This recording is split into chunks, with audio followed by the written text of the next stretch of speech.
Gabon n'avait jusqu'ici qu'une seule arme pour lutter contre la pandémie, le respect des gestes barrières.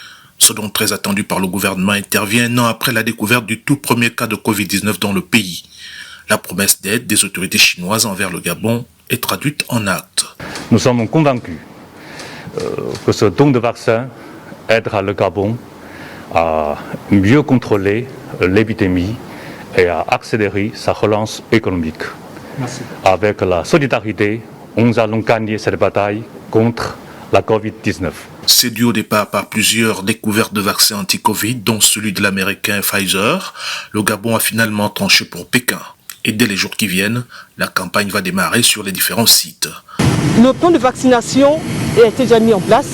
Le gouvernement va faire fort de communiquer justement ce plan de vaccination. Et nous exhortons et invitons les populations à se faire vacciner. Reste cependant à rassurer une frange dubitative de la population sur le produit chinois. Pour la première ministre, la campagne de vaccination annoncée est indispensable. Il n'y a pas à s'inquiéter. C'est la porte à la vie normale.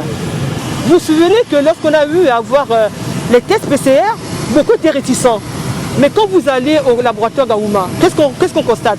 Il y en a qui y vont très tôt le matin, justement pour se faire tester, afin de connaître le statut épidémiologique. Et c'est très important. En février dernier, le ministre gabonais de la Santé précisait que les 100 000 doses de vaccins anti-Covid-19 reçues de la Chine seront administrées en priorité au personnel soignant, aux forces de sécurité et de défense, ainsi qu'aux volontaires présentant des comorbidités.